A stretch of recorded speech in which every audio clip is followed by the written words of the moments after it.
नमस्कार। स्वागत है आप सब लोगों का मेरे चैनल स्टार्टिंग फ्रॉम स्क्रैच पे। आशा करता हूँ आप सब लोग बहुत ही अच्छे होंगे। तो बीपीएससी का एग्ज़ाम अब काफ़ी नज़दीक है, तो मैंने क्या किया है, ये प्रीवियस ईयर का एक वीडियो लेकर आया हूँ मैं आप लोगों के लिए। तो ये 66th बीपीएससी 66वां बीपीएससी जो 2020 में हुआ था उसका ये सॉल्यूशन है। हालांकि सिर्फ सॉल्यूशन नहीं है, उसके साथ कई सारे इंसाइट्स मैं आपको दूंगा। एक क्वेश्चन में 4-5 क्वेश्चन का नॉलेज दूंगा। तो ये हिंदी और इंग्लिश दोनों लैंग्वेज में होने वाला है। इसके पहले मैंने 67th बीपीएससी का भी सॉल्यूशन लिया है। अगर आपने वो वीडियो नहीं देखा है तो उस वीडियो का लिंक मैं इस वीडियो के डिस्क्रिप्शन बॉक्स में डाल दूंगा, आप लोग ज़रूर देखिए। और ये वीडियो चूंकि थोड़ा लंबा हो जाएगा क्योंकि क्वेश्चंस बहुत ज़्यादा लेने होते हैं। टोटल 101 क्वेश्चंस है, साथ साथ एक्सप्लेनेशन है। तो आप लोग वीडियो कितना लंबा है वो मत देखिए, बस वीडियो में बने रहिए, आपको बहुत कुछ सीखने को मिलेगा। तो आइए चलते हैं अपने वीडियो की ओर। तो आइए बात करते हैं अपने पहले प्रश्न के बारे में। Who spearheaded the 1857 revolt in Bihar? Bihar में 1857 के विद्रोह का नेतृत्व किसने किया? आपके ऑप्शंस हैं Nana Saheb, Tatya Tope, Kunwar Singh, Maulvi Ahmadullah, none of the above या तो फिर more than one of the above. तो ये आपके ऑप्शंस हैं। तो इस वीडियो में टोटल मैंने 101 प्रश्न लिए हैं। उम्मीद करता हूं कि आप सभी लोगों का कम से कम 85 क्वेश्चंस ज़रूर करेक्ट होंगे। आप लोग सारे के सारे अटेम्प्ट कीजिए और ईमानदारी से अपने सही जो भी आपने मार्क्स ऑब्टेंड किए आउट ऑफ 101 101 में जितने प्रश्नों के आप सही उत्तर देंगे उसको कमेंट ज़रूर कीजिएगा। तो इस प्रश्न का जो सही उत्तर है वो है ऑप्शन सी, कुंवर सिंह। बाबू कुंवर सिंह इस प्रश्न का सही उत्तर है। ये तो खैर बीपीएससी का काफ़ी फेवरेट क्वेश्चन है, लगभग हर बीपीएससी में वो पूछते ही पूछते हैं। तो आइए इसका कुछ एक्सप्लेनेशन देख लेते हैं। कुछ और लीडर्स जो कि 1857 रिवोल्ट का हिस्सा थे और उनका सेंटर कहाँ से था, मतलब वो कहाँ से नेतृत्व कर रहे थे वो देख लीजिए। बाबू कुंवर सिंह तो हम लोग देख लिए बिहार से थे। जनरल बख्त खान ये दिल्ली से नेतृत्व कर रहे थे। बेगम हजरत महल ये लखनऊ से कर रही थी। रानी लक्ष्मीबाई झांसी से, नाना साहेब कानपुर से, मौलवी अहमदुल्लाह फैजाबाद से और खान बहादुर बरेली से 1857 रिवोल्ट का नेतृत्व कर रहे थे। तो ये सबके बारे में आप लोग ज़रूर याद रखिएगा। आइए देखते हैं दूसरा प्रश्न। चंपारण में इंडिगो के किसानों की दशा की ओर गांधी जी का ध्यान किसने आकर्षित किया? आपके ऑप्शंस है Rajendra Prasad, Anugrah Narayan Sinha, Acharya Kripalani, Rajkumar Shukla, none of the above या तो फिर more than one of the above. तो ये भी बीपीएससी का एक फेवरेट क्वेश्चन ही है और इसका करेक्ट आंसर है राजकुमार शुक्ला। तो इसके बारे में कुछ और जान लेते हैं इस क्वेश्चन के बारे में।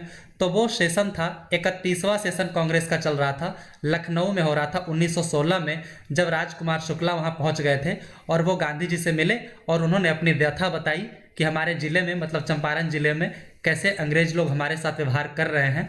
तो कई बार क्वेश्चन में ये पूछ लिया जाता है कि राजकुमार शुक्ला किस गांव से थे? वेस्ट चंपारण डिस्ट्रिक्ट से थे, वो तो ठीक है, किस गांव से थे? तो वो थे मुरली भरवा विलेज से। तो ये ज़रूर याद रखिएगा। तीसरा प्रश्न देखते हैं। बिहार की स्थापना कब की गई थी? 1911, 12, 13 या 14? नन ऑफ द एबव या तो फिर more than one of the above, ये तो पांचवा ऑप्शन रहता ही रहता है बीपीएससी में। तो इसका जो करेक्ट ऑप्शन है वो है ऑप्शन बी, 1912 में हुई थी बिहार की स्थापना। तो 22 मार्च 1912 को दोनों ही बिहार और उड़ीसा डिवीज़न को अलग कर दिया गया था बंगाल प्रेसिडेंसी से और एक प्रोविंस बन गया था बिहार और उड़ीसा प्रोविंस। बाद में फिर उड़ीसा भी अलग हो गया 1 अप्रैल 1936 को। बिहार के अभी के जो सीएम है वो है नीतीश कुमार और बिहार के गवर्नर हैं फागू चौहान। चौथा प्रश्न देखते हैं। स्वामी सहजानंद निम्न में से किससे संबंधित थे? ऑप्शंस है ट्राइबल मूवमेंट मतलब बिहार में, या तो फिर लेबर मूवमेंट बिहार में, या पेजेंट मतलब किसान मूवमेंट बिहार में, या caste movement, none of the above या तो फिर more than one of the above. तो इसका जो करेक्ट ऑप्शन है वो है ऑप्शन सी, पेजेंट मूवमेंट, मतलब किसान आंदोलन से, बिहार में हुए किसान आंदोलन से संबंधित थे स्वामी सहजानंद। तो ये under the leadership of Swami Sahajanand, इनके नेतृत्व में एक गठन हुआ था मूवमेंट का, वो था किसान सभा मूवमेंट। ये बिहार में स्टार्ट हुआ था और साथ ही साथ इन्होंने बिहार प्रोविंशियल किसान सभा का भी गठन किया था 1929 में। कई बार ये डायरेक्ट क्वेश्चन में पूछ लिया जाता है कि बिहार प्रोविंशियल किसान सभा का गठन कब किया गया था और किनके द्वारा किया गया था। तो उसका आंसर यहाँ पे है 1929 में किया गया था इनके द्वारा। और इनके द्वारा लिखी गई कुछ महत्वपूर्ण किताबें हैं, जैसे कि ब्राह्मण समाज की स्थिति, झूठा भय मिथ्या अभिमान, ब्राह्मण कौन, भूमिहार ब्राह्मण परिचय, ये सारे ही बुक इनके द्वारा ही लिखे गए हैं। पांचवा प्रश्न देखते हैं, इनमें से किस शासक ने चतुर्थ बौद्ध संगीति कश्मीर में आयोजित की? Ashoka, Ajatashatru, Kanishka, Kalashoka, none of the above या तो फिर more than one of the above. तो इसका जो करेक्ट ऑप्शन है वो है पांचवा का सी, कनिष्क। इसी शासक ने चतुर्थ बौद्ध संगीति मतलब फोर्थ बुद्धिस्ट काउंसिल को कश्मीर में आयोजित किया था। तो ये चारों जो बुद्धिस्ट काउंसिल है इसको आप जरूर देख लीजिएगा। पहला काउंसिल कब हुआ था? 483 ईसा पूर्व में हुआ था। कहाँ हुआ था? राजगृह, जो कि आज का राजगीर है, वहाँ हुआ था। और उस समय जो रूलर थे, जो शासक थे, वो थे अजातशत्रु, जो कि हर्यंक वंश थे। ये थे अजातशत्रु हर्यंक वंश से थे। दूसरा जो बुद्धिस्ट काउंसिल हुआ था वो हुआ था 383 ईसा पूर्व में, और ये हुआ था वैशाली में। और उस समय जो रूलर थे, शासक थे, वो थे कालाशोक, जो कि शिशुनाग वंश से थे। तीसरा जो है वो काफ़ी इंपॉर्टेंट है, खास करके बीपीएससी के लिए। ये 250 ईसा पूर्व में हुआ था। इसलिए इंपॉर्टेंट है क्योंकि ये हुआ था पाटलिपुत्रा में, और उस समय जो राजा थे वो थे अशोक थे, जो कि मौर्य वंश से थे। लेकिन अभी जो क्वेश्चन में पूछा जा रहा है वो चौथे बुद्धिस्ट काउंसिल का पूछा जा रहा है। तो ये हुआ था 98 AD में हुआ था, और ये हुआ था कश्मीर में। उस समय राजा थे कनिष्क थे, जो कि कुषाण वंश से थे। तो इसका आप देख लीजिए, पांचवा का सही उत्तर हो गया कनिष्क, क्योंकि चौथा बुद्धिस्ट काउंसिल के समय राजा थे कनिष्क। आइए देखते हैं छठा प्रश्न। ग्रीनलैंड निम्न देशों में से किस देश का भाग है? Denmark, Finland, Canada, UK, none of the above या तो फिर more than one of the above. तो ये जो ग्रीनलैंड है ये हिस्सा है डेनमार्क का। तो डेनमार्क और भी एक और आइलैंड, जैसे कि एक फेरो आइलैंड है, ये भी डेनमार्क का ही एक ऑटोनोमस टेरिटरी है। ऑटोनोमस टेरिटरी का मतलब ये होता है कि मतलब ठीक है हिस्सा तो उसका है, लेकिन वहाँ पे एक अलग ही सरकार चल रही है, वहाँ पे अपने हिसाब से वो लोग अपना देश चला रहे हैं। तो ये जो ग्रीनलैंड है ये लार्जेस्ट आइलैंड है दुनिया का। लार्जेस्ट इन द सेंस मतलब कि क्षेत्रफल के वाइज, एरिया वाइज। पॉपुलेशन तो सिर्फ यहाँ पे 56,000 ही है। अब क्या है, किंगडम ऑफ डेनमार्क जिसका ये हिस्सा है, तो ग्रीनलैंड उसका एक टेरिटरी है डेनमार्क का। अब क्या है, दोनों के बीच में डिस्टेंस, दोनों के बीच में मतलब किन के बीच में? डेनमार्क का जो कैपिटल है वो है कोपेनहेगन, और ग्रीनलैंड का कैपिटल है नुक। तो इन दोनों कैपिटल के बीच में 3534 किलोमीटर का गैप है, लेकिन फिर भी अभी भी दोनों मतलब सदियों से कहिए राजनीतिक रूप से और सांस्कृतिक रूप से एक दूसरे का हिस्सा है। मतलब खास करके ग्रीनलैंड डेनमार्क का हिस्सा है, इतनी दूरी होने के बावजूद। सातवां प्रश्न देखते हैं। व्यवसाय करने की सरलता पर 2020 की रिपोर्ट के अनुसार भारत ने अपने क्रम में सुधार किया है, जो है कितना सुधार किया है? 77 आ गया है, जो कि पहले था, मतलब 77 से 63 आ गया है, 130 से 100 आ गया है, 100 से 77 आ गया है, या 77 से 67 आ गया है, या तो फिर नन ऑफ द एबव या तो फिर more than one of the above. तो इसका ऑप्शन ए करेक्ट है, 77 से आ गया था भारत 63वें नंबर पे। आप यहाँ पे एक चीज़ गौर किए होंगे कि यहाँ पे जो रिपोर्ट है ये मैं 2020 की बात कर रहा हूँ, अभी चल रहा है 2023। तो ऐसा क्यों? ऐसा इसलिए क्योंकि 2020 के बाद ये रिपोर्ट आना ही बंद हो गया, इसमें कुछ धांधली हो गया। कई देश पैसे देकर अपना जो व्यापार करने की सुगमता का ये जो रिपोर्ट है इसमें अपनी रैंकिंग बढ़वाए, पैसा देकर धांधली हो गया, तो इसीलिए इस रिपोर्ट को फिलहाल बंद कर दिया गया है। तो इसमें 10 पैरामीटर होता है जो कि नापा जाता है, जिससे ये निकाला जाता है कि किस देश में व्यापार करना कितना सुगम है। उससे और ज़्यादा बिजनेसमैन जाते हैं वहाँ पे इन्वेस्ट करते हैं। तो स्टार्टिंग का बिजनेस देखा जाता है, कितना आसान है कितना कठिन है, फिर कंस्ट्रक्शन परमिट लेना कितना आसान है, इलेक्ट्रिसिटी पाना, फिर प्रॉपर्टी को रजिस्टर करना, क्रेडिट लेना, फिर माइनॉरिटी इन्वेस्टर जो छोटे छोटे इन्वेस्टर हैं उनको प्रोटेक्ट करने के लिए सरकार के पास क्या कदम है, फिर टैक्सेस देना कितना आसान है, फिर ट्रेडिंग अक्रॉस बॉर्डर्स, माल बना लिए तो दूसरे देश में सप्लाई करना कितना आसान है, कॉन्ट्रैक्ट का कितना वैल्यू होता है, फिर अगर बिजनेस फेल हो गया तो कैसे उस बिजनेस से बाहर आना है, मतलब रिजॉल्विंग इंसॉल्वेंसी। तो ये सारे पैरामीटर देखा जाता है ईज ऑफ डूइंग बिजनेस को निकालने में। तो ये एक बार जरूर देख लीजिएगा। कई बार क्वेश्चन में क्या है कि 4 आपके पास ऑप्शन रहेंगे, 3 तो उसमें करेक्ट रहेगा लेकिन एक इसमें से नहीं रहेगा, आपको वही चुनना होगा। तो एक बार नज़र जरूर मार लीजिएगा। फिर क्या है, इंडिया ने अपना रैंक कैसे इंप्रूव किया, आप ये देख लीजिए। 142वें नंबर पे था 2014 में, फिर आगे 15 में 130 पे आ गया, 2016 में 130 पे ही रहा, लेकिन 2017 में एक बड़ी उछाल लिया, 30 पायदान का और 100वें पर आ गया, फिर 77 पे आ गया, और फिर लास्ट में 2019 का रिपोर्ट मतलब जो 20 में आया 2019 का, तो वो उस समय था इंडिया लास्ट टाइम था 63वें नंबर पे। आइए अब बात करते हैं 8वें प्रश्न के बारे में। बिहार के प्रथम मुख्यमंत्री कौन थे? Shri Krishna Singh, Satyapal Malik, Nitish Kumar, Rabri Devi, none of the above या तो फिर more than one of the above. तो नीतीश कुमार तो अभी इतने पुराने तो होंगे नहीं, तो वैसे ही काट दीजिए। राबड़ी देवी 95-6 के समय थी, तो ये भी काट दीजिए। तो आपके पास ऑप्शन है श्री कृष्ण सिंह और सत्यपाल मलिक। तो करेक्ट ऑप्शन है श्री कृष्ण सिंह। तो ऑप्शन ए इसमें करेक्ट हो जाएगा। इसमें और कुछ जान लीजिए कि श्री कृष्ण सिंह जो कि सही उत्तर है पहला, उनको कहा जाता था श्री बाबू, भी उनको प्यार से कहा जाता था। और ये चीफ मिनिस्टर ऑफ बिहार थे 1946 से लेकर 1961 तक, 46 से 61 तक। पहले जो गवर्नर थे, ये तो पहले मुख्यमंत्री थे, जो पहले गवर्नर थे वो थे जयराम दास दौलत राम। फिर अभी के जो सीएम है वो है नीतीश कुमार, और अभी के जो गवर्नर है वो है फागू चौहान। 9वां प्रश्न देखते हैं। बिहार में कांग्रेस का प्रथम अधिवेशन कहाँ रखा गया था? Patna, Gaya, Muzaffarpur, Darbhanga, none of the above या तो फिर more than one of the above. तो इसका जो करेक्ट ऑप्शन है 9वां का ऑप्शन हो जाएगा ऑप्शन ए। पटना में हुआ था कांग्रेस का पहला अधिवेशन, जो कि बिहार में हुआ था। तो first INC session in Bihar कब हुआ था? 1912 में। कहाँ पे हुआ था? बांकीपुर, जो कि पटना में एक जगह है बांकीपुर, वहाँ हुआ था। और उस समय जो मतलब इंडियन नेशनल कांग्रेस के जो प्रेसिडेंट थे वो थे राव बहादुर रघुनाथ नरसिम्हा मुधोलकर। इनका इतना बड़ा नाम ही था, यही थे उस समय प्रेसिडेंट थे। तो आईएनसी इंडियन नेशनल कांग्रेस कब इसका जन्म हुआ था? फाउंडेशन कब था इसका? 1885 में बॉम्बे में हुआ था। पहले जो प्रेसिडेंट थे वो थे WC बनर्जी। और उस समय जब कांग्रेस का गठन हुआ था, उस समय जो वाइस रॉय थे वो थे लॉर्ड डफरिन। सोनिया गांधी जी के बारे में एक बात जरूर जान लीजिए कि आज तक वो कांग्रेस की सबसे लंबे समय तक रहने वाली प्रेसिडेंट है। वो लगभग ये 19-20 वर्षों तक प्रेसिडेंट ये रही हैं, सबसे लंबे समय तक। फिर उसके बाद क्या है, जो स्प्लिट हुआ था मॉडरेट और एक्सट्रीमिस्ट के बीच में, मतलब गर्म दल और नरम दल के बीच में, तो वो कब हुआ था? वो सूरत सेशन में हुआ था 1907 में, जब आईएनसी का सेशन सूरत में हो रहा था उस समय हुआ था। और उस समय जो प्रेसिडेंट थे आईएनसी के वो थे रास बिहारी घोष। तो एक एक पॉइंट इंपॉर्टेंट है, इसीलिए मैं इतने सारे पॉइंट्स निकाल कर लाता हूँ, आप लोग इस पर जरूर गौर फरमाइएगा। 10वां प्रश्न देखते हैं। जयप्रकाश नारायण जी को कौन सी उपाधि दी गई थी?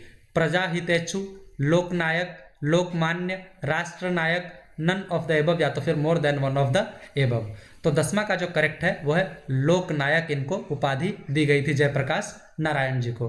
तो जेपी मूवमेंट भी बाद में चलाए थे। तो जयप्रकाश नारायण, इनको प्यार से जेपी भी कहा जाता था और लोकनायक भी कहा जाता था। लोकनायक मतलब पीपल्स लीडर, मतलब जनता का नायक, जनता का लीडर। फिर ये इंडियन इंडिपेंडेंस एक्टिविस्ट भी थे, सोशलिस्ट भी थे, और फिर पॉलिटिकल लीडर तो ये थे ही थे। तो प्लीज़ चैनल को सब्सक्राइब कीजिए अगर वीडियो अच्छा लग रहा है तो। इसमें तो 101 प्रश्न है, अभी तो 10 हुए हैं। तो अगर अच्छा लग रहा है तो प्लीज़ लाइक ज़रूर कीजिए, मोटिवेशन मिलता है हमें। और एक प्यारा सा कमेंट कीजिए अगर आप लोग को वीडियो अच्छा लग रहा है, कुछ भी सीखने को मिल रहा है तो। 11वां प्रश्न देखते हैं। निम्न में से किस कॉलेज में गांधी जी ने पढ़ाई की थी? Samaldas college Bhavnagar, Dharmendra Singh ji college Rajkot, Gujarat college Ahmedabad, Bahauddin college Junagadh, या तो फिर इनमें से कोई नहीं, या तो फिर एक से ज़्यादा। अगर ऑप्शन सही है तो आप ई मारिएगा।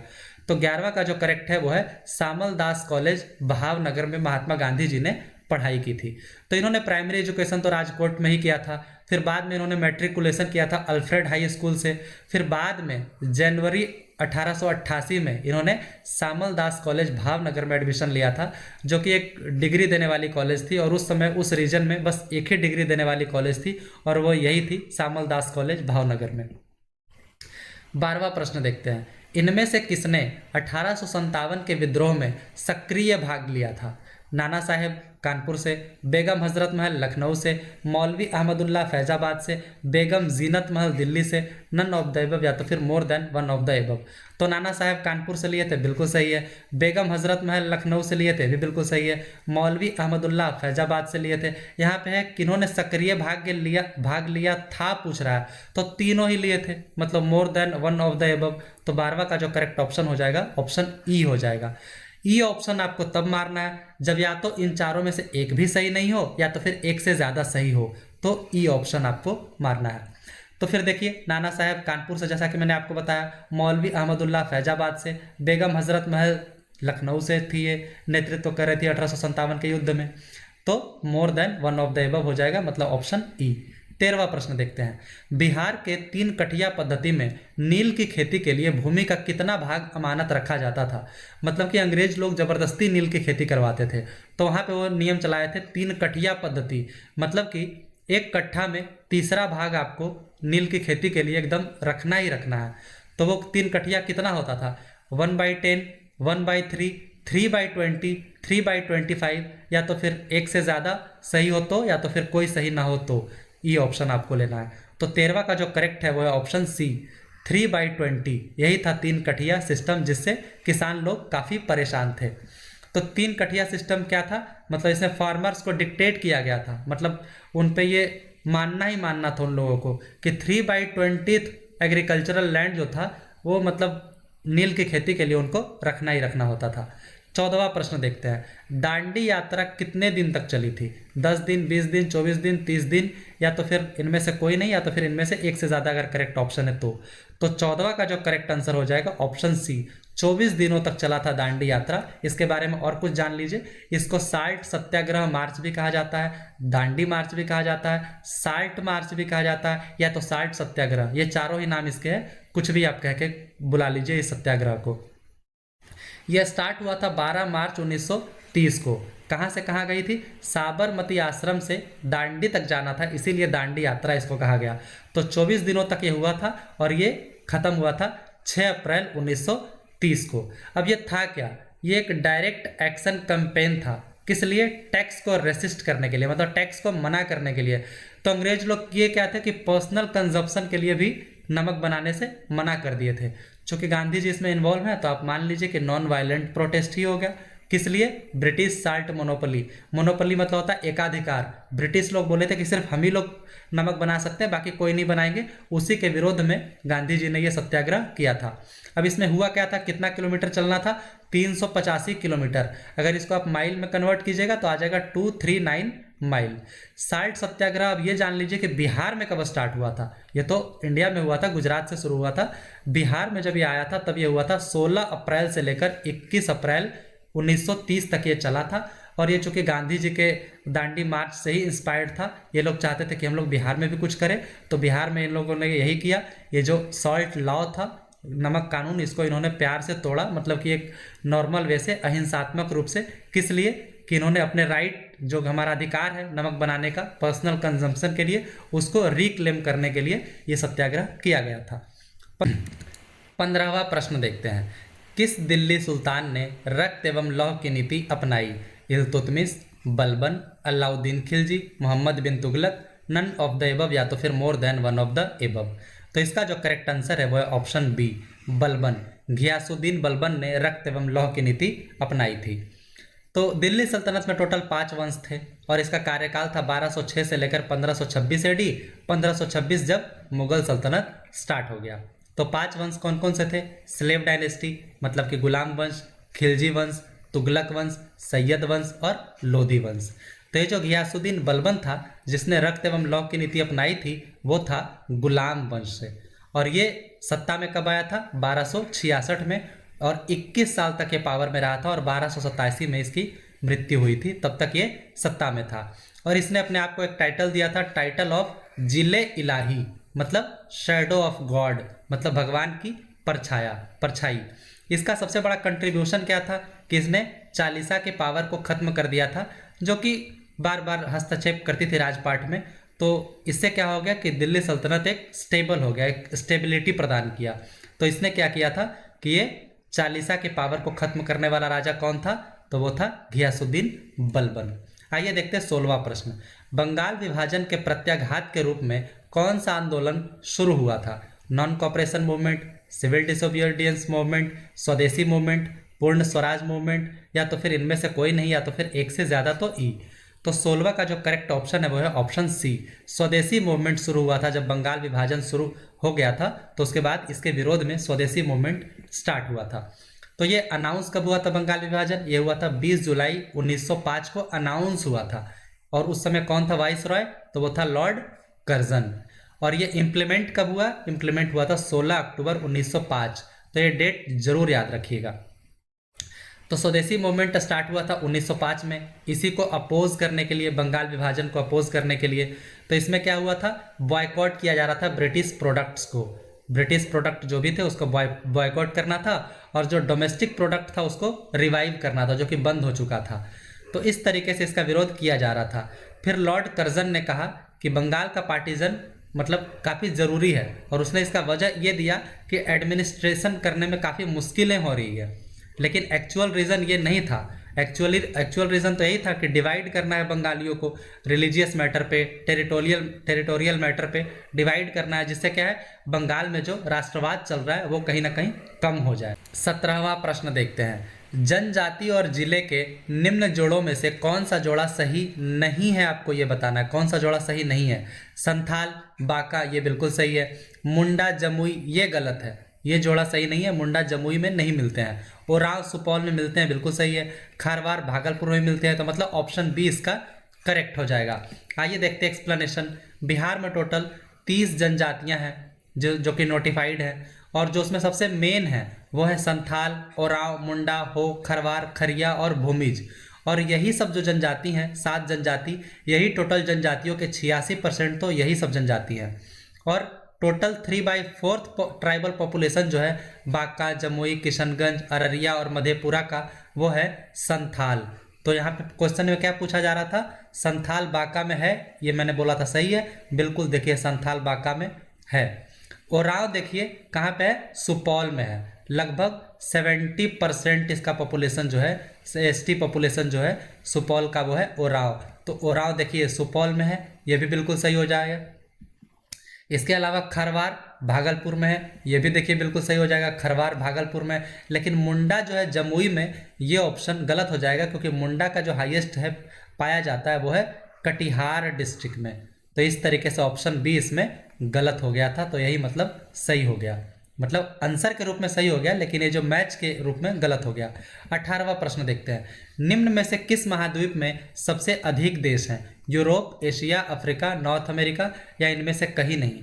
तो कहाँ पे है सबसे अधिक, तो 18वां का जो सही उत्तर हो जाएगा वो हो जाएगा 18वां का सी, अफ्रीका में सबसे अधिक देश हैं।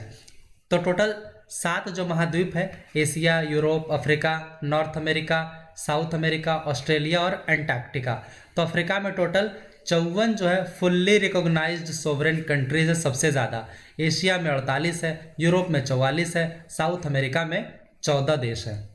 19वां देखते हैं, 2011 की जनगणना के अनुसार भारत के किस राज्य के आदिवासियों की आबादी का प्रतिशत उसकी कुल आबादी की तुलना में सबसे अधिक है, अरुणाचल प्रदेश, नागालैंड, मिजोरम या मेघालय।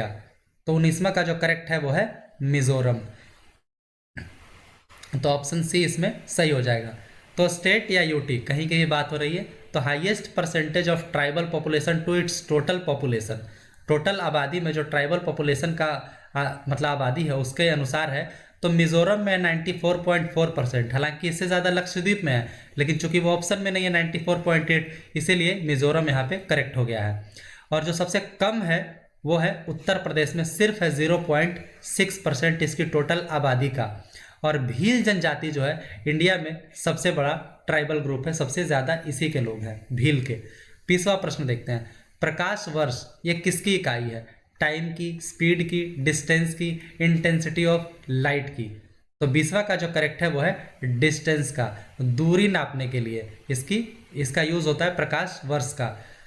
21वां देखते हैं, निम्न में से किस जिले में बिहार का एकमात्र राष्ट्रीय उद्यान स्थित है, नालंदा, भागलपुर, वेस्ट चंपारण या ईस्ट चंपारण।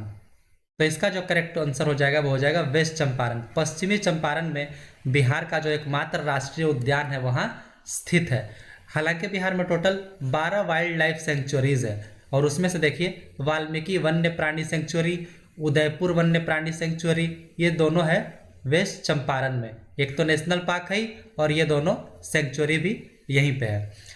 पंत वन्य प्राणी सेंचुरी ये है नालंदा में, विक्रमशिला गैंजेटिक डॉल्फिन सेंचुरी ये है भागलपुर में। तो ये सब ध्यान रखिएगा, प्रश्न कहीं से भी पूछे जा सकते हैं। 22वां, इनमें से किसने 1893 में शिकागो में आयोजित धर्म संसद में भाग लिया था, दयानंद सरस्वती, स्वामी विवेकानंद, महात्मा गांधी, राजा राम मोहन रॉय या इनमें से कोई नहीं। तो वो थे स्वामी विवेकानंद, जिन्होंने 1893 में शिकागो में आयोजित धर्म संसद में भाग लिया था। तो ये जो धर्म संसद था ये पहला ही धर्म संसद था जो कि 1893 में हुआ था और ये शिकागो में हुआ था और इसमें दुनिया भर से लोग पार्टिसिपेट किए थे और 400 लोग लगभग मतलब लोग और औरतें इसमें पार्टिसिपेट किए थे। और यही वो धर्म संसद था जिस समय पहली बार कैथोलिसिज्म और जुडाइज्म को मतलब एक मेजर अमेरिकन रिलीजन के रूप में रिकॉग्नाइज किया गया था और साथ ही साथ हिंदुइज्म और बुद्धिज़्म को वेस्ट में इंट्रोड्यूस किया गया था। अब स्वामी विवेकानंद जी के बारे में जान लीजिए। इनका जन्म हुआ था 1863 ईस्वी में और इन्होंने रामकृष्ण मिशन को फाउंड किया था 1897 ईस्वी में। और ये इसलिए क्योंकि रामकृष्ण परमहंस जी से ये काफ़ी मतलब प्रेरित थे, जो कि इनके गुरु भी थे। रामकृष्ण परमहंस स्वामी विवेकानंद जी के गुरु थे रामकृष्ण परमहंस। 23वां देखते हैं। 1923 में स्वराज पार्टी का गठन किसने किया था? महात्मा Gandhi, Vallabhbhai Patel, CR Das and Motilal Nehru, Raja Ram Mohan Roy, none of the above या तो फिर more than one of the above. तो इसका जो करेक्ट आंसर हो जाएगा option C, CR Das and Motilal Nehru ji Swaraj party का गठन किए थे। और ये गठन कब किए थे? 1 जनवरी 1923 को। और यही दोनों मेन लीडर थे, CR मतलब चित्तरंजन दास और मोतीलाल नेहरू जी, जिसमें CR प्रेसिडेंट थे मतलब चित्तरंजन दास और मोतीलाल नेहरू जी इसके सेक्रेटरी थे। तो ये पार्टी मतलब जिस रूप में गठन हुई थी उस समय इसका नाम था कांग्रेस खिलाफत स्वराज पार्टी। और इस पार्टी का डिमांड क्या था? ग्रेटर सेल्फ गवर्नमेंट और साथ ही साथ पॉलिटिकल आज़ादी भी चाहिए थी। किससे? ब्रिटिशरों से। और ये किसके लिए? इंडियन पीपल्स के लिए, मतलब भारत के लोगों के लिए। 24वां देखते हैं। विधि का नियम या तो फिर कानून का अधिराज्य, इसका मतलब क्या होता है? तो इसका मतलब होता है one act for all and one judiciary for all. मतलब कि सभी के लिए एक कानून हो और सभी के लिए एक ही न्यायतंत्र भी हो। तो 24वां का हो जाएगा ऑप्शन ए। अब जो रूल ऑफ लॉ ये जो टर्म है ये कहाँ से ओरिजिनेट हुआ है, कहाँ से आया? इंग्लैंड से हुआ है और इंडिया ने इस कॉन्सेप्ट को कॉपी किया है। तो ये एक तरीके का पॉलिटिकल फिलॉसफी है। इसके अनुसार मतलब कि किसी देश के जो नागरिक है और इंस्टीट्यूशन है, कोई भी लोग हो, मतलब कानून के ऊपर कोई नहीं रहेंगे, चाहे वो लॉ मेकर ही क्यों ना हो, मतलब जिन्होंने कानून बनाया वही क्यों ना हो, कानून के ऊपर कोई भी नहीं रहेंगे। No man is above the law, इसी को कहते हैं रूल ऑफ लॉ। 25वां देखते हैं। प्रसिद्ध नाटक नील दर्पण, जिसमें इंडिगो की खेती करने वाले किसानों के दमन का चित्रण किया गया, ये रचना किसने किया था? शरत चंद्र चटर्जी जी, रविंद्रनाथ टैगोर, बरिंद्र घोष, दीन बंधु मित्र, या इनमें से कोई नहीं, या तो फिर इनमें से एक से ज़्यादा। तो इसका जो करेक्ट आंसर हो जाएगा वो हो जाएगा दीन बंधु मित्र। इन्होंने ही नील दर्पण नाम की जो एक प्रसिद्ध नाटक था उसका इन्होंने रचना किया था। तो 25वां का हो जाएगा ऑप्शन डी, दीन बंधु मित्र। तो ये जो नील दर्पण जो प्ले था इसमें क्या है कि इंडिगो के फार्मर्स जो थे उनका जो दमन किया जाता था उसके बारे में है ये। तो इसके ऊपर एक रिवोल्ट भी हुआ था, इंडिगो रिवोल्ट, वो हुआ था 1858 में। तो इसमें क्या है? इन बंगाली इट वॉज मतलब बंगाल में हुआ था और ये रिवोल्ट था इंडिगो फार्मर, मतलब किसान, वैसे किसान जिनसे ज़बरदस्ती नील की खेती करवाई जाती थी उनके द्वारा ये रिवोल्ट हुआ था। किसके लिए हुआ था? इंडिगो प्लांटर्स, इनको टारगेट किया गया था जो ज़बरदस्ती नील की खेती करवाते थे। तो ये जो प्ले था नील दर्पण ये लिखा गया था दीन बंधु मित्र जी के द्वारा और ये 1860 में ये लिखा गया था। 26वां प्रश्न देखते हैं। 1760 का प्रसिद्ध वॉन्डी वॉश का युद्ध अंग्रेजों द्वारा किसके खिलाफ लड़ा गया था? फ्रेंच, स्पेन, मैसूर, कर्नाटिक, या इनमें से कोई नहीं। तो इसका जो करेक्ट आंसर है वो है फ्रेंच। ये अंग्रेजों ने फ्रेंच के खिलाफ ये युद्ध लड़ा था, वॉन्डी वॉश का युद्ध, जो कि 1760 में ये युद्ध हुआ था। तो इसमें हुआ क्या था कि फ्रेंच और ब्रिटिशरों के बीच में युद्ध हुआ था 1760 में, और ब्रिटिश आर्मी को जो लीड कर रहे थे वो थे सर आयर कोट थे, लीड कर रहे थे। फ्रेंच आर्मी को कमांड कौन कर रहे थे? वो कर रहे थे कोम्टे डे लेली। तो ये जो वॉर था ये कंक्लूड कैसे हुआ? एक ट्रीटी साइन की गई, ट्रीटी ऑफ पेरिस 1763 ईस्वी में, और यही ट्रीटी के थ्रू ही इस वॉर को कंक्लूड किया गया। हालांकि इस वॉर से फ्रेंच लोगों का लगभग खत्म हो गया, इंडिया में जो भी था थोड़ा बहुत सब खत्म हो गया था। और ये जो बैटल था ये था थर्ड कर्नाटिक वॉर का ही हिस्सा था, जो कि फ्रेंच और ब्रिटिशरों के बीच में युद्ध चल रहा था। इन दोनों का युद्ध तो ऑल ओवर वर्ल्ड चल रहा था, इनका 7 ईयर्स वॉर चल रहा था, उसी का ये 7 ईयर्स वॉर का ही एक हिस्सा था ये वॉर, जो कि था बैटल ऑफ वॉन्डी वॉश। 27वां देखते हैं। निम्न में से किस अधिनियम ने भारत में पृथक निर्वाचक मंडल का आरंभ किया? The regulating act of 1773, charter act of 1833, the Pitt's India act 1784, the Indian councils act 1909। तो 27वां का जो करेक्ट है वो है ऑप्शन डी। ये जो इंडियन काउंसिल्स एक्ट है 1909 का, इसी ने भारत में पृथक निर्वाचक मंडल का आरंभ किया। तो इसमें हुआ क्या, इसको एक और नाम से जाना जाता है इस एक्ट को, वो था मॉर्ले मिंटो रिफॉर्म्स। वो इसलिए क्योंकि लॉर्ड मिंटो जो थे उस समय वाइस रॉय थे और लॉर्ड जॉन मॉर्ले जो थे वो थे सेक्रेटरी ऑफ स्टेट, इसीलिए इन दोनों के नाम का जो अक्षर है मॉर्ले मिंटो, यही नाम दिया गया मॉर्ले मिंटो रिफॉर्म्स, जो कि 1909 में आया था। इसमें पहली बार ऐसा हुआ कि सेपरेट इलेक्टोरेट को इसमें लिया गया, इंट्रोड्यूस किया गया, मतलब मुस्लिम्स के लिए अलग ही लीडर चुनाव लड़ेंगे और उसमें सिर्फ मुस्लिम्स ही वोट देंगे। तो इस तरीके से सेपरेट इलेक्टोरेट को इसमें ऐड किया गया। और भी कई इसमें रिफॉर्म ऐड किए गए, जैसे कि क्या हो गया कि इसमें इंक्रीज कर दिया गया इंडियंस के इन्वॉल्वमेंट को, किस चीज़ में, गवर्नेंस में, ब्रिटिशरों द्वारा, ताकि इंडियन को थोड़ा थोड़ा तो छूट दे ताकि विरोध ना करे। फिर पहली बार ऐसा हुआ इस एक्ट के थ्रू कि इंडियंस को इंपीरियल लेजिस्लेटिव काउंसिल में मेंबरशिप दिया गया था, तो ये भी याद रखिएगा। 28वां, 1831 में बुद्धो भगत के नेतृत्व में कोल विद्रोह किस क्षेत्र में हुआ था? कच्छ में, सिंहभूम में, वेस्टर्न घाट में, सतारा में, या नन ऑफ द एबव, या तो फिर more than one of the above. तो इसका जो करेक्ट आंसर है ऑप्शन बी, सिंहभूम में हुआ था बुद्धो भगत के नेतृत्व में 1831 का कोल विद्रोह। इसमें हुआ क्या था, ये एक इंडिजीनियस रिवोल्ट था, मतलब लोकल रिवोल्ट था ये, और कहाँ हुआ था, छोटा नागपुर रीजन में हुआ था 1829 से लेकर 1839 के बीच में। इसमें जो कोल लोग थे, जो रेबल कोल लोग थे, वो क्या किए थे, बुद्धो भगत के नेतृत्व में, और साथ साथ मदारा महतो और जोआ भगत, ये सब के नेतृत्व में अंग्रेजों से लड़ाई लड़े थे। 29वां देखते हैं, प्राचीन महाजनपद जो है मगध, इसकी प्रथम राजधानी कौन सी थी? पाटलिपुत्र, वैशाली, चंपा, अंग, या इनमें से कोई नहीं? तो प्रथम जो राजधानी थी वो इनमें से कोई नहीं थे, क्योंकि इसका जो प्रथम राजधानी था मगध का वो था राजगृह, मतलब उस समय राजगृह कहते थे, अभी तो राजगीर हो गया है। तो पहला राजधानी यही था, बाद में चेंज करके पाटलिपुत्र हुआ और फिर उसके बाद में वैशाली भी हुआ। बुद्धिस्ट लिटरेचर जो है अंगुत्तर निकाय और जैन लिटरेचर जो है भगवती सूत्र, इसमें क्या है, ये 16 जो महाजनपद है इनका जिक्र मिलता है, ये बुद्धिस्ट में और जैन दोनों ही लिटरेचर में। फिर कुछ 16 में से कुछ जो है इनमें वो देख लीजिए, अंग है, मगध है, वज्जी था, मल्ला था, गंधारा था, कुरु था, वत्स था, कोसला था, इस तरीके से 16 महाजनपद थे। कुछ का मैंने जो इंपॉर्टेंट थे यहाँ पे नाम लिख कर लाया था आप लोगों के लिए। 30वां प्रश्न देखते हैं, निम्न में से कौन सा भारत में गांधी जी का प्रथम सत्याग्रह आंदोलन था जिसमें उन्होंने सविनय अवज्ञा का प्रयोग किया? तो जो पहला था वो था चंपारण सत्याग्रह। चंपारण सत्याग्रह के बारे में देख लीजिए, ये पहला फर्स्ट सिविल डिसओबीडियंस मूवमेंट था जो कि गांधी जी के द्वारा लॉन्च किया गया था। और इस साथ में पहला सत्याग्रह मूवमेंट जो कि 1917 में लॉन्च किया गया था चंपारण में, उसी को लीड किए थे महात्मा गांधी जी।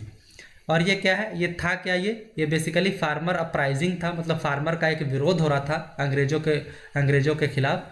तो इसमें क्या हो रहा था कि इसके पहले जो सत्याग्रह था उसमें पेजेंट्स क्या कर रहे थे, 3 कठिया सिस्टम चला रहे थे, और उसी से परेशान होकर 3 कठिया मतलब मैंने आपको पहले बताया है कि एक कट्ठा का 3 हिस्सा मतलब 3 हिस्सा इनको छोड़ना पड़ता था। किस लिए? नील की खेती के लिए। एक कट्ठा में होता है कितना, मतलब 20 धूर होता है, तो 3 धूर उन लोगों को छोड़ना पड़ता था। तो इसीलिए राजकुमार शुक्ला पहुंच गए थे गांधी जी के पास और उन्होंने गांधी जी को बोला था कि आप आइए और अंग्रेजों के खिलाफ कुछ कीजिए। तो इसीलिए गांधी जी चंपारण आए थे। 31वां प्रश्न देखते हैं, निम्न में से किस हड़प्पन नगर में जुते हुए खेतों के निशान मिले हैं? कालीबंगन, धौलावीरा, मोहनजोदारो, लोथल, या इनमें से कोई नहीं? तो वो जगह है कालीबंगन, यही मिला है। जुते हुए खेतों का जो निशान है वो कालीबंगन में ही मिला है। फिर और भी कुछ यहाँ मिला है, जैसे कि 7 फायर अल्टर्स या तो फिर सजी हुई ईंटें, ये सब कालीबंगा से ही मिला है। अब कालीबंगा कहाँ है? ये हनुमानगढ़ जिले में है, राजस्थान के। और ये किस नदी के किनारे बसा है? तो ये घग्घर नदी के किनारे बसा है ये जगह कालीबंगन। 32वां प्रश्न देखते हैं, त्रिरत्न या 3 रत्न जैसे सटीक ज्ञान, सच्ची आस्था और सटीक क्रिया, ये निम्न में से किससे संबंधित है? बुद्ध धर्म, हिंदू धर्म, जैन धर्म, क्रिश्चियन धर्म या इनमें से कोई नहीं। तो ये संबंधित है जैन धर्म से। ये जो तीनों है त्रिरत्न, सटीक ज्ञान, सच्ची आस्था और सटीक क्रिया, जैन धर्म से संबंधित है। जैसे राइट फेथ, राइट नॉलेज और राइट एक्शन, ये तीनों ही जैनिज्म के जेम्स हैं। और 5 वॉज जो है, मतलब ये करना ही चाहिए जैनिज्म में, तो क्या है? अहिंसा, सत्य, अस्तेय, अपरिग्रह और ब्रह्मचर्य। अहिंसा क्या होता है? Non injury. सत्य क्या होता है? नॉन लाइंग, मतलब झूठ नहीं बोलना। अस्तेय मतलब नॉन स्टीलिंग, चुराना नहीं है कुछ। अपरिग्रह मतलब नॉन पोजेशन, कुछ लेना नहीं है। ब्रह्मचर्य मतलब चैस्टिटी, मतलब अपनी जो मतलब पवित्रता है उसको मेंटेन करके रखना है। तो जैन धर्म में टोटल 24 तीर्थंकर हुए। पहले जो थे वो ऋषभ थे और 24वें जो थे वो थे महावीर। 33वां प्रश्न देखते हैं। 33वां प्रश्न देखते हैं। निम्न में से किस भारतीय दर्शन ने परमाणु सिद्धांत का प्रतिपादन किया? योग, न्याय, सांख्य या वैशेषिक दर्शन? तो ऑप्शन इसका डी करेक्ट हो जाएगा। वैशेषिक दर्शन ने ही परमाणु सिद्धांत का प्रतिपादन किया।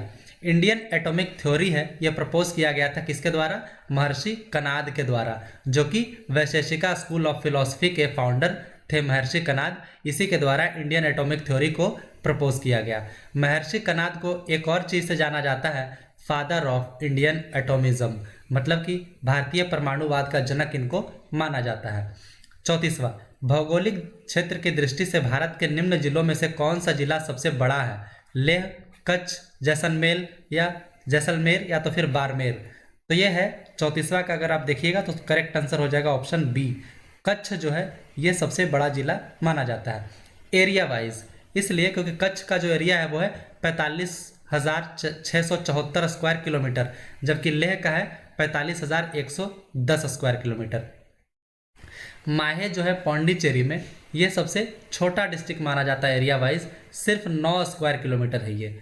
और अगर जिलों की बात करें तो इंडिया में टोटल 640 जिले थे 2011 के सेंसस के अनुसार, लेकिन अभी अगर देखा जाए तो 740 जिले से ज़्यादा है, लगभग 741-42। थाने जो है ये सबसे बड़ा जिला है पॉपुलेशन वाइज, जो कि महाराष्ट्र में है। 35वां प्रश्न देखते हैं। 35वां प्रश्न देखते हैं। India's 13th major port is going to be set up in which state? Bharat का 13वां प्रधान बंदरगाह किस राज्य में स्थापित किया जाने वाला है? केरला, गुजरात, महाराष्ट्र, तमिलनाडु या इनमें से कोई नहीं? तो ये एक्चुअली महाराष्ट्र में स्थापित किया जा रहा था और ये 13वां प्रधान बंदरगाह था। इसके अलावा जो है इसका जो कॉस्ट है 65,544 करोड़, और इंडिया का अगर कोस्ट लाइन देखेंगे समुद्र किनारा तो वो है 7516.6 किलोमीटर। इसके अलावा जो पहले 12 पोर्ट थे वो ये थे, और एक जो 13वां ये बन रहा है वाधवन पोर्ट महाराष्ट्र में, तो टोटल हो जाएंगे 13 प्रधान बंदरगाह। अब देखते हैं 36वां प्रश्न। निम्न राज्यों में से कौन सा राज्य भारत में सर्वाधिक सौर ऊर्जा का उत्पादक है? तेलंगाना, कर्नाटका, आंध्र प्रदेश, राजस्थान या इनमें से कोई नहीं? तो वो राज्य है कर्नाटका, जो कि सर्वाधिक सौर ऊर्जा का उत्पादक ये राज्य है। तो सोलर इंस्टॉल्ड कैपेसिटी जो है देश की वो है 36.9 गीगावाट। 2020 तक का ये आंकड़ा है, क्योंकि उस समय एग्ज़ाम हुआ था, 2020 में ही ये एग्ज़ाम हुआ था। लेकिन कर्नाटका उसमें टॉप पे है, 5000 मेगावाट इंस्टॉल्ड कैपेसिटी है कर्नाटका की, उस समय तक थी ये। खनिज और जिले के निम्न जोड़ों में से कौन सा जोड़ा सही है आपको ये बताना है। लाइमस्टोन कैमूर में, माइका भागलपुर में, क्वार्ट्जाइट मधुबनी में, लिड या जिंक मतलब गया में, या इनमें से कोई नहीं? कोई भी सही नहीं है, या तो फिर ऐसा आप बताइए। तो 37वां का हो जाएगा ऑप्शन ए सही है। लाइमस्टोन जो है चूना पत्थर वो कैमूर में मिलता है। इसके अलावा बाकी सारे ही ऑप्शन गलत हैं। तो देख लेते हैं लाइमस्टोन कहाँ मिलता है, कैमूर और रोहतास में, जैसा कि ऑप्शन में दिया हुआ था। तो ये तो बिल्कुल सही था पहला का। और लाइमस्टोन में क्या होता है, कैल्शियम कार्बोनेट होता है। कुछ और मिनरल्स देख लेते हैं जहाँ अवेलेबल है, जैसे कि माइका, तो ये अवेलेबल है बांका, मुंगेर और जमुई में। क्वार्ट्जाइट ये उपलब्ध है मुंगेर में। लेड भागलपुर में। गोल्ड जो है मुंगेर में। यूरेनियम गया में। पाइराइट कहाँ है, अमझोर, जो कि रोहतास में, वहाँ ये उपलब्ध है। 38वां देखते हैं। उद्योग और स्थान के निम्न जोड़ों में से कौन सा जोड़ा सही नहीं है, आपको ये बताना है। ऑयल रिफाइनरी बरौनी में, सीमेंट बंजारी में, फर्टिलाइज़र भौराही में, वैगन एंड इंजीनियरिंग भागलपुर में। तो कौन सा सही नहीं है? तो इसका जो करेक्ट है वो option D, wagon and engineering ये भागलपुर में नहीं है, ये मुजफ्फरपुर में है। बाकी सारे ये तीनों ऑप्शन सही है। तो यहाँ पे देख लीजिए, बरौनी रिफाइनरी बेगूसराय में है। ये जो बंजर डालमिया नगर है, ये मेजर एक सीमेंट प्रोडक्शन सेंटर है, यह है रोहतास में। भौराही जो कि फर्टिलाइजर इंडस्ट्री है, चंदौली यूपी में है। लेकिन ये जो है भारत वैगन एंड इंजीनियरिंग, ये मैंने कहा कि मुजफ्फरपुर में है। तो ये बिल्कुल मुजफ्फरपुर और मोकामा दोनों जगह है। तो ये ऑप्शन यहाँ पे गलत हो जा रहा था। बाकी फर्टिलाइजर तो है ही भौराही में, ये सब मिलाकर सब ठीक है। 39वां प्रश्न देखते हैं। भौगोलिक क्षेत्र की दृष्टि से जापान का सबसे बड़ा द्वीप कौन सा है? होकाइडो, होन्शु, शिकोकू, क्यूशु या इनमें से कोई नहीं? तो इसका करेक्ट आंसर है ऑप्शन बी, होन्शु द्वीप जो है ये भौगोलिक क्षेत्र की दृष्टि से जापान का सबसे बड़ा द्वीप है। ये देखिए मैप में, होकाइडो तो इधर है, होन्शु देखिए यहाँ से इतना लंबा ये होन्शु है, तो ये सबसे बड़ा द्वीप है। होन्शु जो आइलैंड है ये सबसे ज़्यादा आबादी यहीं पे है जापान की, और ये जापान का सबसे बड़ा द्वीप भी है। अगर वर्ल्ड के हिसाब से कंपेयर कीजिएगा तो ये 7th लार्जेस्ट है और सेकेंड मोस्ट पॉपुलस है। मतलब बड़ा तो 7वां सबसे बड़ा द्वीप है ये, लेकिन आबादी के हिसाब से दूसरा सबसे बड़ा द्वीप है। पहले पे है इंडोनेशिया का जावा द्वीप। होन्शु जो है जैसा कि मैंने आपसे कहा लार्जेस्ट आइलैंड है जापान का, Hokkaido second largest, Kyushu third largest, Shikoku fourth largest, Okinawa जो है ये स्मॉलेस्ट है। ओकिनावा यहाँ पे है, समवेयर है। अब ये सीरीज में जरूर याद कर लीजिएगा, कई बार एग्जाम में इसका सीरीज पूछ लेता है। आइए अब बात करते हैं 40वें प्रश्न के बारे में।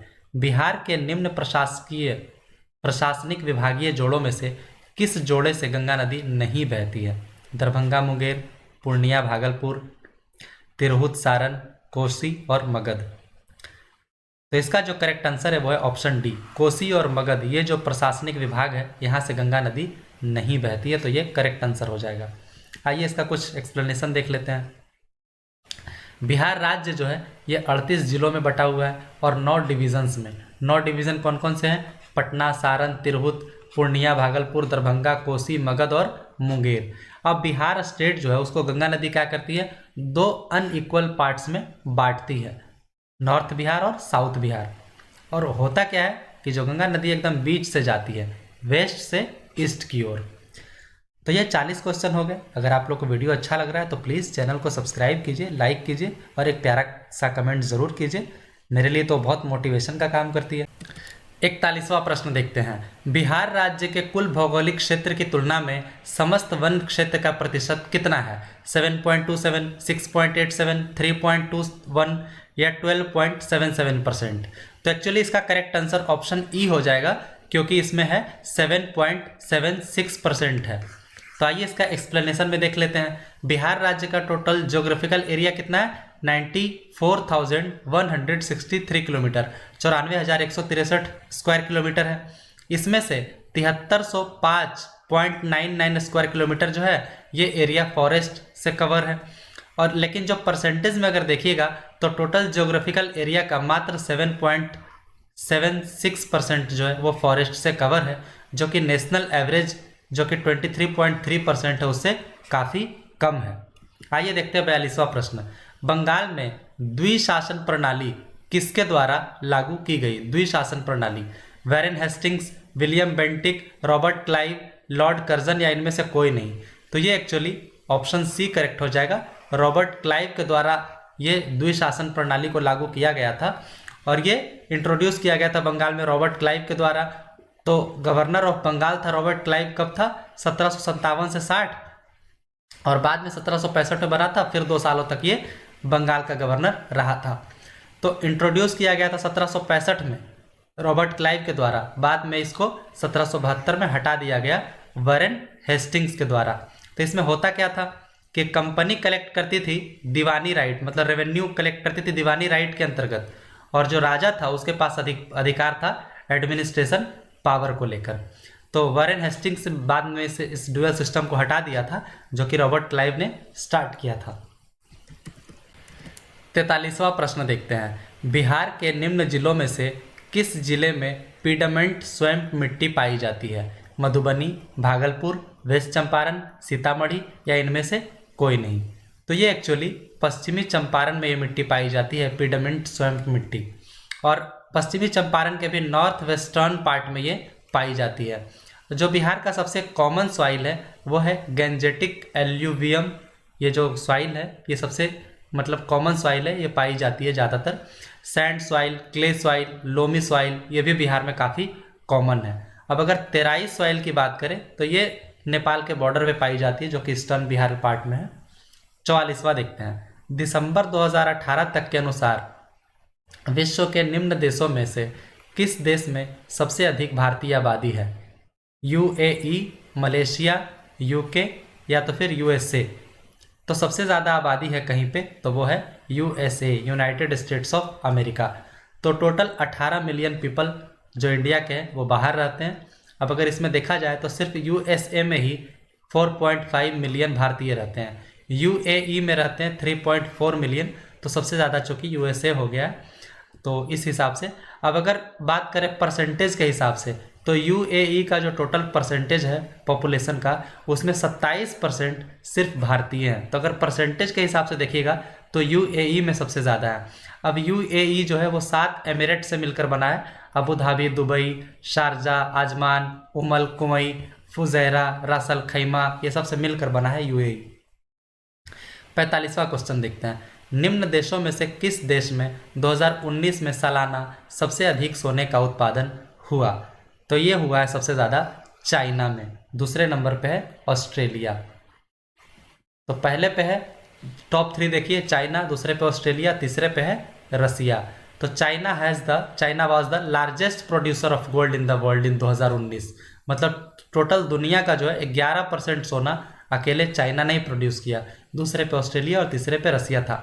साउथ अफ्रीका पहले हुआ करता था 2006 तक, बाद में साउथ अफ्रीका को इन लोगों ने ओवरटेक कर लिया। इंडिया के पास अगर देखें कि कितना होल्डिंग है सोने का तो 618 टन लगभग सोने का होल्डिंग है, जो कि अगर टोटल फॉरेन रिजर्व देखें गोल्ड का तो वो 6.9% है। यूएस के पास सबसे ज़्यादा है, 8133.5 टन ऑफ गोल्ड रिजर्व है। जर्मनी के पास देखिए 3366 टन है और आईएमएफ के पास 2814 टन है। 46वां। निम्न कॉफ़ी उत्पादक क्षेत्रों में से कौन सा क्षेत्र कर्नाटक में नहीं है? चिकमगलूर, कुर्ग, बाबा बुडांगिन, पलनीज। तो ये जो पलनीज है ये कर्नाटक में नहीं है बल्कि ये है तमिलनाडु में। तो ऑप्शन डी इसका करेक्ट हो जाएगा। तो इंडिया में जो कॉफ़ी का वैरायटी मिलता है दो सबसे ज़्यादा, वो है रोबस्ता और अरेबिका। तो इन दोनों को अगर देखा जाए तो ये कहाँ पाए जाते हैं? हिल्स ऑफ केरला, कर्नाटका के पहाड़ों में ये पाए जाते हैं। तो ये सब जगह देख लीजिए, कर्नाटका का कोडागू, चिक्कमगलुरु, हसन, कुर्ग ये सब कर्नाटका में है। तमिलनाडु का देख लीजिए नीलगिरी, यारकुड, कडाईकनाल। अब ये देखिए बाबा बुडानगिरी हिल रेंजेस जो कि ऑप्शन में ये कर्नाटका में है, तो बिल्कुल सही है। पलनीज जो है तमिलनाडु में है, लेकिन ऑप्शन में पलनीज देखिए ये है। ये तो चूंकि यहाँ पूछ रहा है कौन से कर्नाटक का नहीं है, तो पलनीज तो तमिलनाडु का है, तो ऑप्शन डी इसमें करेक्ट हो जाएगा। तो आइए बात करते हैं 47वें प्रश्न। 47वां प्रश्न देखते हैं। कौन सा मध्यकालीन भारतीय साम्राज्य व्यापक स्तर पर स्थानीय स्वशासन के लिए प्रसिद्ध था?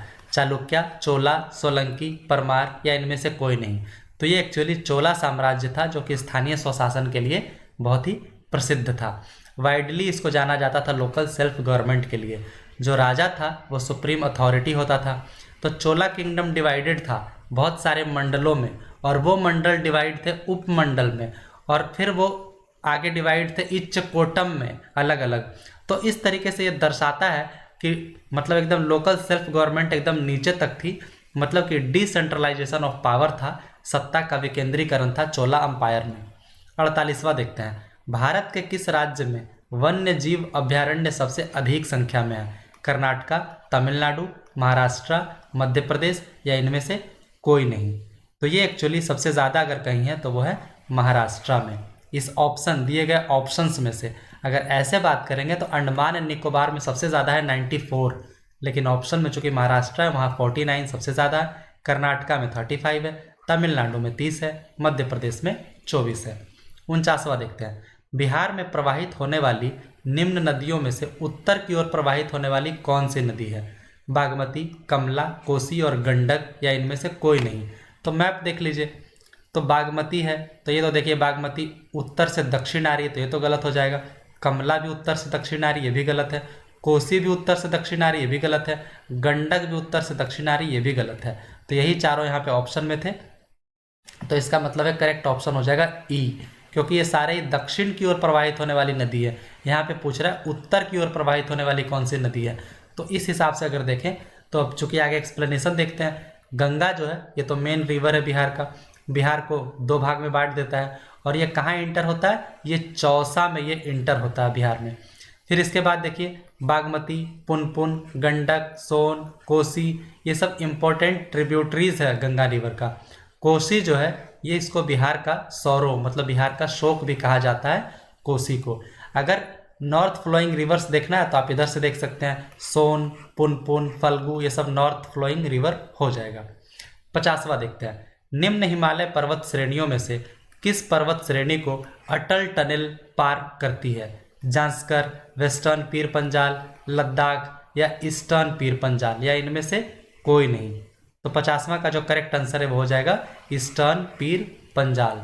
यहाँ देखिए अटल टनल कब बनाया गया था, ये बनाया गया था अंडर द रोहतांग पास, इसको बनाया गया था, जो कि है ईस्टर्न पीर पंजाल रेंज में है हिमालयन के। और ये कहाँ पे है, लेह मनाली हाईवे पे है। इसका लंबाई कितना है, 8.8 किलोमीटर है। ये सब सारे डेटा को याद रखिएगा, एग्जाम में हूबहू डेटा पूछ दिया जाता है। और इसको बनाने से फ़ायदा क्या हुआ, फ़ायदा ये हुआ कि केलोंग और मनाली जो है इसके बीच का जो डिस्टेंस है वो 60 किलोमीटर घट गया है ये अटल टनल बनाने से।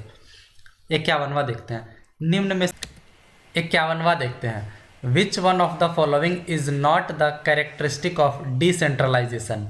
निम्न में से कौन सा विकेंद्रीकरण का वैशिष्ट्य नहीं है? ऑटोनॉमी, ये तो बिल्कुल है। पीपल्स पार्टिसिपेशन, लोगों की भागीदारी, ये भी है। To instil non confidence among local communities, ये बिल्कुल नहीं है। और लोकल कम्युनिटीज़ को एम्पावर करने के लिए ये तो है। तो ऑप्शन सी इसका करेक्ट हो जाएगा। तो डिसेंट्रलाइजेशन में होता क्या है कि जो सेंट्रल यूनिट होती है या ऑर्गेनाइजेशन होती है वो क्या करती है, फंक्शंस को, रिस्पॉन्सिबिलिटी को, अकाउंटेबिलिटी को वो क्या करती है, लोकल लेवल पे ट्रांसफ़र कराती है। और डिसेंट्रलाइजेशन मतलब विकेंद्रीकरण किसी तरह का हो सकता है, चाहे वो पॉलिटिकल हो, एडमिनिस्ट्रेटिव हो, फिजिकल हो या मार्केट डिसेंट्रलाइजेशन हो, कुछ भी हो सकता है। 52वां, नागरिक संशोधन कानून कब पारित हुआ? तो ये कानून जो है नागरिक संशोधन कानून, जिस पे बहुत विवाद हुआ था, ये पारित हुआ था 11 दिसंबर 2019 को। तो इसमें हुआ क्या था, सिटीजनशिप अमेंडमेंट एक्ट 2019, इसमें क्या हुआ था, पार्लियामेंट ऑफ इंडिया इसको पास की थी 11 दिसंबर 2019 को। ये क्या किया, सिटीजनशिप अमेंडमेंट एक्ट 1955 में इसमें संशोधन किया गया। और इसमें संशोधन करके क्या कर दिया गया कि जो परसिक्यूटेड रिलीजियस माइनॉरिटीज़ है, मतलब वैसी माइनॉरिटीज़ जिन पे मतलब परसिक्यूटेड है, उन पे हमला किया जाता है, उनको मतलब प्रताड़ित किया जाता है। कोई किस देशों में, अफगानिस्तान, बांग्लादेश और पाकिस्तान, इन 3 देशों की जो माइनॉरिटी है अगर वो प्रताड़ित है और अगर वो हिंदू, सिख, बुद्धिस्ट, जैन, पारसी या क्रिश्चियन है और साथ ही साथ वो इंडिया दिसंबर 2014 से पहले आ चुकी हैं प्रताड़ित होकर, तो उनको नागरिकता देती है ये कानून जो कि बनाया गया सिटीजनशिप अमेंडमेंट एक्ट 2019। हालांकि यही कानून मुस्लिम्स को ये छूट नहीं देती है नागरिकता लेने की, इसी पे विवाद हो रहा था। तो हालांकि एक चीज़ बार बार सरकार क्लियर कर रही थी कि यहाँ पे किसी की नागरिकता छीनी नहीं जा रही है, बस किसी को दी नहीं जा रही है कुछ लोगों को, बस ये है। 53 देखते हैं, वर्ष 1632 में बिहार के पटना शहर में कौन सी कंपनी ने अपनी फैक्ट्री स्थापित की? British east India company, Dutch east India company, Portuguese ने या फ्रेंच ने? किसने स्थापित किया था वर्ष 1632 में? तो वो थी Dutch east India company. Explanation देखते हैं। तो डच ईस्ट इंडिया कंपनी कब की थी? ये पटना में की थी 1632 में। अगर ब्रिटिश ईस्ट इंडिया कंपनी की बात करें तो इन्होंने अपनी पहली फैक्ट्री 1611 में मसूलीपट्टनम में आंध्रा के कोस्ट पे ये स्थापित किए थे और दूसरी सूरत में 1612 ईस्वी में। फ्रेंच कंपनी जो कि 1664 में बनी थी, इसने अपनी पहली फैक्ट्री सूरत में स्थापित की थी 1668 में। बाद में 1669 में इन्होंने मसूलीपट्टनम में अपनी दूसरी फैक्ट्री स्थापित करी थी। 54वां, ब्रिटिश शासन काल में संविधान के विकास में कौन सा कानून ऐतिहासिक नहीं था? तो इसमें 1773 वाला था, 33 वाला भी था, 1919 वाला भी था, लेकिन कहीं ना कहीं ये the protection of civil rights act 1955 ये संविधान के विकास में इसका कोई योगदान नहीं था। तो ऑप्शन डी इसमें करेक्ट हो जाएगा। तो ये है क्या, ये पनिशमेंट प्रिस्क्राइब करता है किसके लिए, अगर आप सोशल डिसेबिलिटी को इन्फोर्स कर रहे हैं, रिलीजियस डिसेबिलिटी को इन्फोर्स कर रहे हैं, तो इस तरीके से आप ये पूरा कानून देख लीजिए। अगर ऐसा हो रहा है तो ये पनिशमेंट प्रिस्क्राइब करता है ये कानून, the protection of civil rights act 1955। 55वां क्वेश्चन देखते हैं। हाल ही में संसद की नई इमारत के निर्माण की बोली किसने जीत लिया है, L&T ने, रिलायंस ने, टाटा ने या national highways authority of India ने। तो ये एक्चुअली ऑप्शन सी इसका करेक्ट हो जाएगा। टाटा प्रोजेक्ट ने ही यही संसद की नई इमारत जो बन रही है उसके लिए बोली इन्होंने ही जीती है। अब तो हालांकि संसद की बिल्डिंग बनकर भी तैयार हो गई है। इसमें टोटल जो एस्टिमेटेड कॉस्ट था वो 971 करोड़ था। तो इसमें होगा क्या, कल को जो संसद के मेंबर हैं वो अगर आगे बढ़ते हैं, क्योंकि डिलिमिटेशन कमीशन जो है वो 2026 तक अभी पॉज किया हुआ है, रुका हुआ है। बाद में जब ये मेंबर बढ़ेंगे तो इसमें नया जो संसद बन रहा है इसमें लोकसभा के 888 मेंबर्स को मतलब वहाँ बैठने की व्यवस्था होगी और राज्यसभा के 384 मेंबर को बैठने की व्यवस्था होगी। तो इस तरीके से कैपेसिटी को इम्प्रूव किया जा रहा है। अगर कभी ज्वाइंट सेशन हुआ तो 1272 सीटों की वहाँ पे व्यवस्था हो रही है। तो इस तरीके से ये जो सेंट्रल विस्टा प्रोजेक्ट है इसमें बहुत काम है, जैसे पीएम के नए रेसिडेंस को बनाना, वाइस प्रेसिडेंट के इनक्लेव को नया बनाना, फिर राजपथ जो है उसको नए तरीके से बनाना 3 किलोमीटर का। तो इस तरीके से कई काम है इसमें सेंट्रल विस्टा प्रोजेक्ट में। 56वां देखते हैं। भारत के संविधान का कौन सा अनुच्छेद भारतीय निर्वाचन आयोग की स्थापना से संबंधित है। तो ये है आर्टिकल 324 जो कि इलेक्शन कमीशन से ये संबंधित है। अब इलेक्शन कमीशन में क्या होता है कि एक इलेक्शन कमीशन होता है और 2 इलेक्शन कमिश्नर्स होते हैं। तो इस तरीके से फिर ऑप्शन में और भी है आर्टिकल 148 जो कि कैग से संबंधित है, आर्टिकल 342 जो कि शेड्यूल्ड ट्राइब से संबंधित है। तो इस तरीके से बाकी सारे ऑप्शंस गलत है। आर्टिकल 324 जो है वो इलेक्शन कमीशन से संबंधित है। 57वां देखते हैं। बिहार सरकार ने अगस्त 2018 में एक नई योजना सतत जीविकोपार्जन योजना शुरू की। इस योजना का उद्देश्य क्या है आपको ये बताना है। तो इस योजना का उद्देश्य अगर आप देखेंगे तो अनएम्प्लॉयमेंट जो यूथ है उसको एम्प्लॉयमेंट देना, ये तो बिल्कुल, अनएम्प्लॉयमेंट जो अलाउंस होता है वो देना ये बिल्कुल नहीं है। To provide employment in rural area through local bodies ये भी नहीं है। To provide sustainable income generating assets to extremely poor households ये भी नहीं है। और ये फिर स्किल अपग्रेडेशन के लिए फ्री ट्रेनिंग देना ये भी नहीं है। तो एक्चुअली 57वां का ऑप्शन ई हो जाएगा। तो इसमें है क्या आप ये देख लीजिए एक्सप्लेनेशन में। इसमें क्या है, अल्ट्रा पुअर जो हाउस होल्ड्स है जो कि पहले किस में इंगेज थे, लीकर मतलब शराब बनाने में, क्योंकि शराब तो अब बंद हो गई है। टॉडी मतलब होता है ताड़ी जो कि गाँव में अक्सर लोग पीते हैं। तो इन जैसे चीज़ों में जो लोग फंसे हुए थे, तो चूँकि अब ये बैन हो गया है तो उसके लिए अब कुछ नया व्यवस्था करना है, इसीलिए सरकार ने ये स्कीम को लॉन्च किया था। ये जो है सतत जीविकोपार्जन योजना, इसमें 840 करोड़ का बजट था, लगभग $120 मिलियन। तो इसके थ्रू सरकार चाहती थी कि उनको कुछ रोजगार मिले। 58वां, बिहार सरकार के 7 निश्चयों में से निम्न में से कौन सा सम्मिलित नहीं है। विमेन एम्प्लॉयमेंट ये तो सम्मिलित है, क्लीन ड्रिंकिंग वाटर ये भी है, supply of electricity to all households ये भी है, लेकिन चाइल्ड वेलफेयर इसमें नहीं है। तो ऑप्शन डी इसमें करेक्ट हो जाएगा। अगर सातों आप देखना चाहें 7 निश्चय तो welfare of youth, women employment, फिर इलेक्ट्रिसिटी हर घर में देना बिजली ये भी है, क्लीन ड्रिंकिंग वाटर है, रोड कनेक्टिविटी है, टॉयलेट फैसिलिटी है, फिर हायर टेक्निकल एजुकेशन को प्रोवाइड करना, इसके लिए प्रोविज़न करना, ये 7 निश्चय है बिहार सरकार का। 59वां देखते हैं। इनमें से 59वां प्रश्न देखते हैं। इनमें से 1945-46 में दिल्ली में हुए INA के मुकदमे में पक्ष में पेश हुए वकील कौन थे। राजेंद्र प्रसाद, भोला भाई देसाई, KM मुंशी, सरदार पटेल या इनमें से कोई नहीं। तो वो वकील थे भोला भाई देसाई। तो INA डिफेंस कमेटी एक कमेटी थी जो कि INC ने बनाया था, इंडियन नेशनल कांग्रेस ने बनाया था 1945 में, डिफेंड करने के लिए उन लोगों को जो कि इंडियन नेशनल आर्मी की तरफ से लड़ रहे थे। तो उनमें तो एक तो थे जिन पे ट्रायल चल रहा था, वो हिंदू थे प्रेम कुमार सहगल, एक मुस्लिम थे शाहनवाज खान और एक सिख थे गुरबख्श सिंह ढिल्लोन। इन्हीं को बचाने के लिए ही डिफेंड करने के लिए INC ने एक कमेटी बनाई थी, INA डिफेंस कमेटी के नाम से। आइए अब देखते हैं 60वां प्रश्न।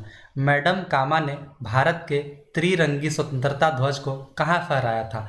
पेरिस, लंदन, स्टटगर्ट, जेनेवा या इनमें से कोई नहीं। तो ये एक्चुअली स्टटगर्ट जो कि जर्मनी में है, वहाँ इन्होंने ये झंडा फहराया था, मैडम भीकाजी कामा ने। तो ये पहली पर्सन थे इंडियन फ्लैग को एक फॉरेन लैंड पे फहराने वाली, और ये किए थे 22 अगस्त 1907 को। और ये कहाँ फहराई थी? स्टटगर्ट, जर्मनी में। 61वां देखते हैं, भारतीय राष्ट्रीय कांग्रेस द्वारा किस दिन को पूर्ण स्वराज दिवस घोषित किया गया था? तो ये घोषित किया था 26 जनवरी 1930 को पूर्ण स्वराज दिवस घोषित किया गया था इसी दिन को। तो हुआ क्या था, इंडियन नेशनल कांग्रेस ने 19 दिसंबर 1929 को इन्होंने एक हिस्टोरिकल एक पास किया था, एक रेजोल्यूशन को, जिसका नाम था पूर्ण स्वराज, मतलब टोटल इंडिपेंडेंस। और ये कहाँ पास किया था? लाहौर सेशन में 1929 में ये पास किया गया था। फिर बाद में एक पब्लिक डिक्लेरेशन भी किया गया कि 26 जनवरी 1930 को हमें मनाना है इंडिपेंडेंस डे, और सभी इंडियन को कहा गया कि आप लोग इस दिन इंडिपेंडेंस डे मनाइए। और ये इंडिपेंडेंस डे मतलब पूर्ण स्वराज दिवस अगले 17 सालों तक ये मनाया गया 26 जनवरी को। किस अधिनियम के बारे में जवाहरलाल नेहरू ने कहा था कि हमें एक ऐसी कार दी गई थी जिसमें सब ब्रेक तो थे किंतु इंजन ही नहीं था? तो ये एक्चुअली कहा गया था एक्ट ऑफ 1935 के बारे में। तो 62वां का हो जाएगा डी।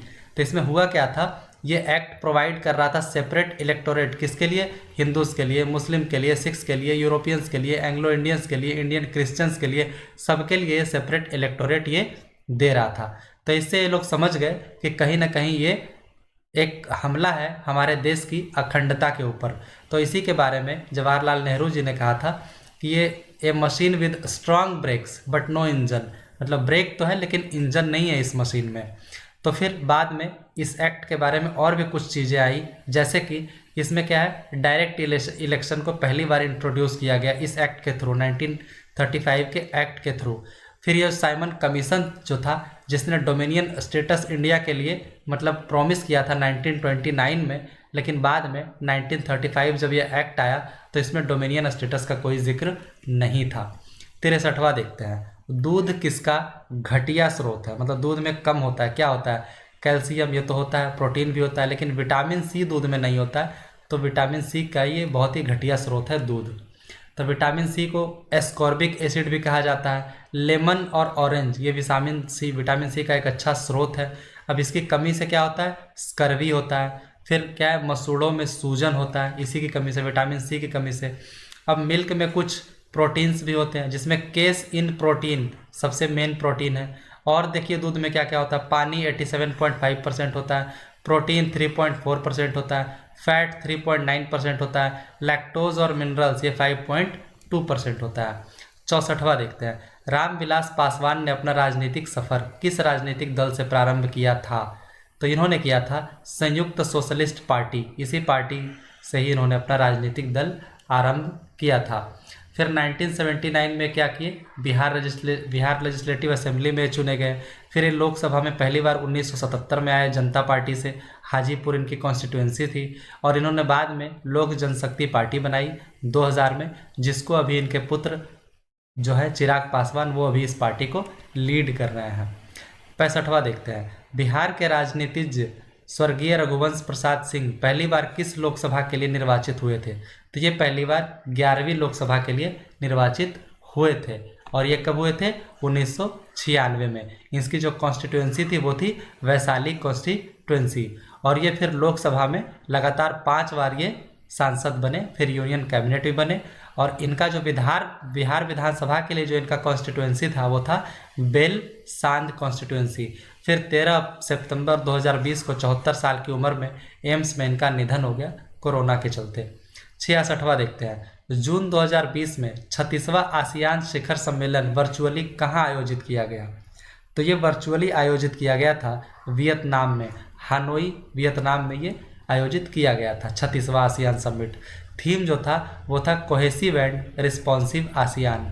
आसियान का फुल फॉर्म क्या होता है? Association of south east Asian Nations. इसमें 10 मेंबर हैं, Indonesia, Thailand, Singapore, Philippines, Malaysia, Vietnam, Brunei, Cambodia, Myanmar और लाओस। तो ये कब बना था? ये 8 अगस्त 1967 को बैंकॉक डिक्लेरेशन के थ्रू ये आसियान बना था। इसका सेक्रेटेरिएट है जकार्ता में।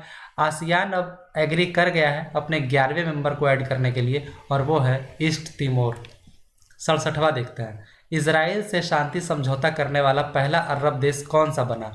इजिप्ट, जॉर्डन, बहरीन या सूडान? तो पहला देश जो था वो था इजिप्ट। और इजिप्ट ने कब किया था?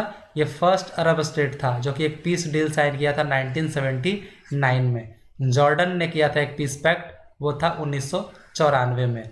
अब अब्राहम अकॉर्ड किसके किसके बीच साइन हुआ था? इजराइल, यूएई और बहरीन के बीच में साइन हुआ था, और यूएसए ने इसकी मध्यस्थता की थी। अब इसमें हुआ क्या था? ये पहला अरब इजरायली पीस डील था 26 सालों में। 68वां देखते हैं, राफेल फाइटर एयरक्राफ्ट को किस वायुसेना स्टेशन पर औपचारिक रूप से भारतीय वायुसेना में सम्मिलित किया गया? तो ये किया गया था अंबाला में। अंबाला एयरफोर्स स्टेशन पे इसको औपचारिक रूप से वायुसेना में सम्मिलित किया गया था। ये इंडिया और फ्रांस के बीच में डील हुआ था सितंबर 2016 में। अब अगर मिराज देखें, ये भी फ्रांस का है। ये डसॉ के बारे में देखेंगे, ये भी फ्रांस का है। लेकिन सुखोई रसिया का है और मिग 29 भी रसिया का है। 69 देखेंगे, नोबेल शांति पुरस्कार 2020 के लिए किसको चुना गया? चूंकि ये एग्जाम 2020 में हुआ था, इसीलिए उस समय का ये बात कर रहा है। तो उस समय चुना गया था वर्ल्ड फूड प्रोग्राम को। लेकिन हम लोग देख लेते हैं अभी 2022 में ये किसको मिला है। तो 2022 में मिला है ये एल.एस. बियाल्स्की और मेमोरियल, जो कि एक संस्थान है, और तीसरा सेंटर फॉर सिविल लिबर्टीज। इन तीनों को मिला है 2022 का नोबेल पीस प्राइज। 70वां क्वेश्चन, हाल ही में किसे नेशनल स्कूल ऑफ ड्रामा का अध्यक्ष नियुक्त किया गया है? तो अभी हाल ही में परेश रावल जी को नियुक्त किया गया था नेशनल स्कूल ड्रामा का अध्यक्ष। तो ये नोटेड फिल्म एक्टर हैं, थिएटर आर्टिस्ट हैं, और ये अब बन गए हैं chairperson of national school of drama. तो ये जो फॉर्मर बीजेपी एमपी हैं, ये सक्सीड करेंगे अर्जुन देव चरण को, और इनको पद्मश्री भी मिल चुका है 2014 में। और एनएसडी कहाँ सिचुएटेड है? यह है सिचुएटेड है, लोकेटेड है दिल्ली में। 15 अगस्त 2020 को एमएस धोनी के साथ किस भारतीय खिलाड़ी ने, क्रिकेट खिलाड़ी ने अंतर्राष्ट्रीय क्रिकेट से संन्यास की घोषणा की? तो ये घोषणा किए थे सुरेश रैना, एमएस धोनी के साथ ही साथ। तो ये किए थे 15 अगस्त 2020 को। भारत की पहली स्वदेशी एंटी रेडिएशन मिसाइल का नाम क्या है? तो पहली स्वदेशी एंटी रेडिएशन मिसाइल जो है उसका नाम है रुद्रम। तो ऑप्शन डी इसका करेक्ट हो जाएगा। तो रुद्रम क्या है? ये एयर टू सरफेस मिसाइल है, और ये पहली इंडिजीनियस मतलब लोकल बनी हुई एंटी रेडिएशन मिसाइल है, और इसको डेवलप किया गया है DRDO के द्वारा। 73वां प्रश्न, पुलिस द्वारा नशे में गाड़ी चलाने वाले की सांस की जांच के लिए फिल्टर पेपर पर क्या प्रयोग किया जाता है? तो ये किया जाता है पोटेशियम डाइक्रोमेट सल्फ्यूरिक एसिड। तो ऑप्शन ए इसका करेक्ट हो जाएगा। 74, भारत में खाद्य प्रबंधन का निम्न में से कौन सा एक उद्देश्य नहीं है? डिस्ट्रीब्यूशन ऑफ फूड ग्रेन्स, ये बिल्कुल है। प्रोक्योरमेंट ऑफ फूड ग्रेन्स, ये भी है। Maintenance of food grains buffer stock, ये भी है। एक्सपोर्ट, ये बिल्कुल नहीं है। एक्सपोर्ट इंडिया में तब किया जाता है जब पहले अपने पास पर्याप्त हो। तो ऑप्शन डी इसका करेक्ट आंसर हो जाएगा।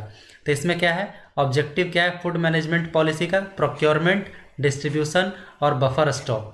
लेकिन इसके अलावा अगर देखा जाए तो क्या बताया था मैंने अभी, India first aims at feeding the citizens. India पहले अपने नागरिकों को खिलाने पर ध्यान देती है, बाद में फिर ये अगर सरप्लस हो तब जाकर ये प्रॉफिट कमाती है कहीं और एक्सपोर्ट करके। भारत में राजस्व घाटे से तात्पर्य क्या है? The Indian government needs to borrow in order to finance its expenses which will create capital asset, ये बिल्कुल गलत है। Which do not create capital asset, यही सही होगा। ऑप्शन बी इसका करेक्ट ऑप्शन होगा। 76वां, भारत सरकार ने 2 जनवरी 2020 को बिहार राज्य को कृषि कर्मण पुरस्कार दिया। यह पुरस्कार दिया गया था, किस लिए दिया गया था? प्रोडक्शन एंड प्रोडक्टिविटी ऑफ मेज, मतलब मक्का और गेहूं के लिए प्रोडक्टिविटी के लिए दिया गया था कृषि कर्मण अवार्ड। तो 76 का ऑप्शन ए इसका करेक्ट हो जाएगा। 77 देखते हैं आगे, PM कुसुम योजना का उद्देश्य क्या है? तो इसका उद्देश्य जो है वो है to remove farmers dependence on diesel and kerosene. इस पे मतलब किसानों की जो निर्भरता है उसको कम करना, और कहीं ना कहीं pump sets to solar energy, and इनको क्या करना है, सोलर एनर्जी से इनको लिंक करना है सबको, तो इससे कहीं ज़्यादा फायदा होगा। 78वां, अगर ये स्कीम लॉन्च किया गया तो 2019 में, ये ध्यान रखिएगा। और रिन्यूएबल एनर्जी पे ज़्यादा फोकस करना है, ना कि पेट्रोल और केरोसिन पे। 78वां, निम्न में से भारत का कौन सा व्यापारिक बैंक विश्व के शीर्ष 100 बैंकों में शामिल है? तो वो है एकलौता एसबीआई, और एसबीआई का जो रैंक है वो है 55। एकलौता बैंक है जो ग्लोबल बैंक्स की लिस्ट में, टॉप 100 लिस्ट में शामिल है, जिसमें कि चाइना के 18 बैंक है और यूएसए के 12 बैंक है। इंडिया का सिर्फ एक है, वो है एसबीआई। 679, वर्ष 2019-20 में निम्न में से कौन सा देश भारत का सर्वाधिक व्यापारिक भागीदारी वाला देश है? यूएसए, चाइना, यूएई और सऊदी अरबिया। तो इसमें से जो है वो है यूएसए, जो है वो सर्वाधिक व्यापारिक भागीदारी वाला देश है। तो इसमें हुआ क्या है, इंडिया, ये जो दोनों देश है, इसका ट्रेड 88.75 बिलियन डॉलर हो गया है, पिछले साल की अपेक्षा से भी ज़्यादा हो गया है कुछ ना कुछ। तो इंडिया और यूएसए का ट्रेड अभी बहुत ज़्यादा है इंडिया का। निम्न में से कौन सी जोड़ी सही है? विनोबा भावे सेकंड इंडिविजुअल सत्याग्रही, बिल्कुल गलत। ये फर्स्ट इंडिविजुअल सत्याग्रही थे, मतलब ये गलत हो गया। CR दास को देश बंधु भी कहा जाता है, सही है। फिर विलियम वेडरबर्न, ये कांग्रेस प्रेसिडेंट 1907 में नहीं 1910 में थे, मतलब ये भी गलत हो गया। Shyamji Krishna Varma, founder of India house in Paris, Paris नहीं ये लंदन है, नहीं तो ये भी सही हो जाता। तो इसका करेक्ट हो जाएगा ऑप्शन बी, सिर्फ इकलौता ये भी सही था। 81वां देखते हैं, ग्लूकोज को एथाइल अल्कोहल में किस एंजाइम द्वारा बदल दिया जाता है? तो ये बदला जाता है जाइमेज एंजाइम के द्वारा। 82वां, चूने का पानी किसके द्वारा दुधिया हो जाता है? तो ये हो जाता है कार्बन डाइऑक्साइड के द्वारा। तो 82 का ऑप्शन बी हो जाएगा। 83, पेट्रोल तथा डीजल के अधूरे जलने से क्या उत्पन्न होता है? तो अधूरे जलने से जो उत्पन्न होता है वो होता है कार्बन मोनोऑक्साइड। 84, रेत और नैप्थलीन के मिश्रण को किसके द्वारा अलग किया जा सकता है? तो ये किया जाता है सब्लिमेशन, जिसको हिंदी में कहते हैं ऊर्ध्वपातन। ऊर्ध्वपातन, इसके द्वारा आप रेत और नैप्थलीन के मिश्रण को अलग कर सकते हैं। 85, बेंजीन में सिग्मा और पाई बंध की संख्या कितनी होती है? तो बेंजीन में इसकी संख्या होती है 12 और 3 क्रमशः, सिग्मा और पाई बांध की संख्या होती है। 86, यूरिया में उपस्थित होने वाला तत्व कौन सा है? तो यूरिया में उपस्थित होने वाला तत्व है CHNO। तो 86 का ऑप्शन डी करेक्ट हो जाएगा, चारों ही होता है यूरिया में उपस्थित। 87, निम्न में से कौन सा ऊष्मा का सबसे अधिक कुचालक है, मतलब पुअरेस्ट कंडक्टर ऑफ हीट, कौन सा है? तो 87 का हो जाएगा करेक्ट आंसर बी, लेड, मतलब सीसा जो है ये ऊष्मा का सबसे अधिक कुचालक है। 88, the vitamin which is effective in blood clotting, मतलब एक ऐसा विटामिन जो कि रक्त के थक्के बनाने में प्रभावित होता है, तो वो है ऑप्शन डी, विटामिन के, जो कि रक्त के थक्के बनने में काफ़ी प्रभावी होता है। तो 88 का हो जाएगा आंसर डी। 89 देखते हैं, महिला सेक्स हार्मोन है, क्या है? एस्ट्रोजन, एंड्रोजन, इंसुलिन या ऑक्सीटोसिन? तो महिला सेक्स हार्मोन है एस्ट्रोजन। 90, पार्किंसन बीमारी के उपचार के विकास के लिए किसको नोबेल पुरस्कार दिया गया? तो ये दिया गया आर्विड कार्लसन, ऑप्शन ए इसका करेक्ट हो जाएगा। इन्हीं को मिला था नोबेल पुरस्कार पार्किंसन बीमारी के उपचार के लिए। 91, थायराइड ग्रंथि की खराबी किस कमी के कारण होती है? विटामिन ए, कैल्शियम, आयोडीन या आयरन? तो ये कमी होती है आयोडीन के कारण। 92, कड़वाहट के लिए मानव जीव का संवेदनशील क्षेत्र कौन सा है? Tip, middle part, posterior part या तो फिर एज? तो 92 जो है उसका करेक्ट आंसर हो जाएगा पोस्टीरियर पार्ट, मतलब पीछे का भाग। 93, अदरक तना है, जड़ नहीं, क्योंकि? तो इसका वजह क्या होगा? तो इसका वजह होगा it has nodes and internodes, इसीलिए कहा जाता है कि अदरक जो है वो तना है, जड़ नहीं है। तो 93 का ऑप्शन बी करेक्ट हो जाएगा। 94, निम्न में से सबसे मीठी चीनी कौन सी है? तो सबसे मीठी चीनी है फ्रुक्टोज। तो 94 का ए हो जाएगा इसका करेक्ट आंसर। अब देखते हैं 95, निम्न में से कौन सा एक सच्चा फल नहीं है? एप्पल, ग्रेप, डेट या प्लम? तो एप्पल जो है वो कहीं ना कहीं सच्चा फल की गिनती में नहीं आता है। 96, लौंग एक मसाला पौधे की किस भाग से प्राप्त होता है?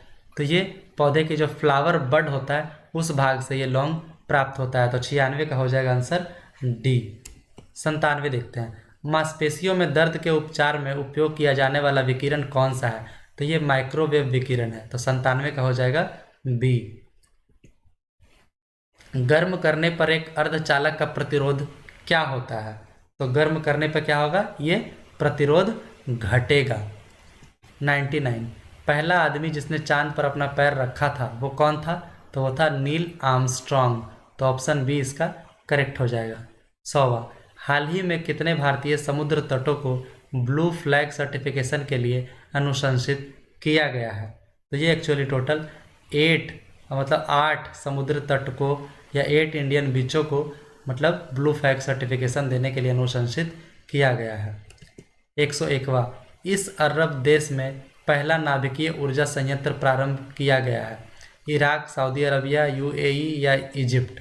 इन चारों में से एक में किया गया है।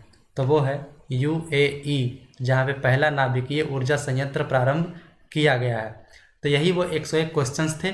आप लोग ज़रूर कमेंट कीजिए कि आप लोगों के कितने सही हुए हैं, इससे आपको देखकर अच्छा लगेगा। बट ईमानदारी से आप लोग कमेंट कीजिएगा। आशा है आप लोगों को वीडियो पसंद आया होगा।